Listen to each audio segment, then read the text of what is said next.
చంద్రబాబు నాయుడికి బుద్ధి చెప్పాలి. ఎందుకంటే ప్రజలు కూడా చంద్రబాబు నాయుడిని నమ్మే పరిస్థితుల్లో లేరు.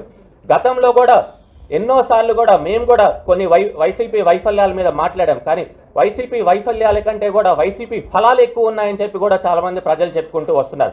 నేను ఎప్పుడు మాట్లాడినా కూడా గవర్నమెంట్ పాలసీల మీదే మాట్లాడుతున్నాను. నిజంగా చూస్తే ఒక 2-3 నెలల నుంచి కూడా వేవ్ రాష్ట్రం మొత్తం కూడా మారిపోయింది. నిజంగా చెప్పాలంటే వైఎస్ఆర్సీపీ ప్రభుత్వం మళ్ళీ ఈసారి ఏర్పడుతుందనే నమ్మకం కూడా గట్టిగా అందరిలో వచ్చింది. ప్రజలు కోరుకుంటున్నారు. మార్పు అయితే మాత్రం ప్రజలు కోరుకోవట్లేదు. మళ్ళీ కూడా ముఖ్యమంత్రి శ్రీ జగన్మోహన్ రెడ్డి గారే వస్తారని కూడా అందరూ కూడా కోరుకుంటున్నారు. ఇది నేనే కాదు, ప్రతి ఒక్క రూరల్ ఏరియాలో కూడా ప్రజల్లో కూడా అందరిలో ఉంది. చిన్న చిన్న ఎక్కడన్నా ప్రభుత్వం ఉంటే కనుక తప్పకుండా ప్రభుత్వ వ్యతిరేకత అనేది కొద్దిగా ఉంటుంది. కానీ వ్యతిరేకత కంటే కూడా లాభం ఎక్కువ ఉందన్న దగ్గరే కూడా ప్రజలు కూడా సముఖంగా ఉంటారు. తప్పకుండా రాబోయే రోజుల్లో కూడా ప్రతి ఒక్కరు ప్రజలు ఆలోచించాలి. ఎందుకంటే జగన్మోహన్ రెడ్డి ముఖ్యమంత్రి అయినప్పటి నుంచి కూడా ఎన్నో పథకాలు తీసుకొని వచ్చారు. బడుగు బలహీన వర్గాలకి అండగా ఉన్నారు. నా ఎస్సీ, నా బీసీ, నా మైనారిటీ అని ఏకైక ముఖ్యమంత్రి ఎవరు ఉన్నారంటే అది జగన్మోహన్ రెడ్డి గారే.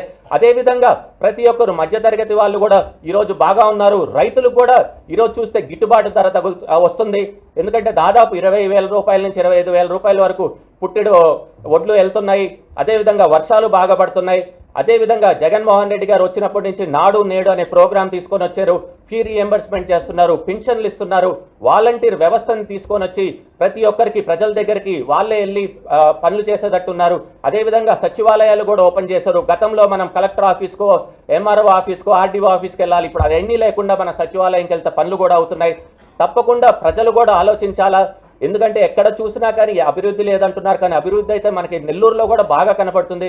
ఎక్కడ చూసినా కట్టడాలు ఎక్కువైపోయినాయి. భవన నిర్మాణ కార్మికులకి పుష్కలంగా పని దొరుకుతుంది. ప్రతి ఒక్కరు ఈరోజు వాళ్ళు వీళ్ళు లేదని కాదు, అన్ని వర్గాలు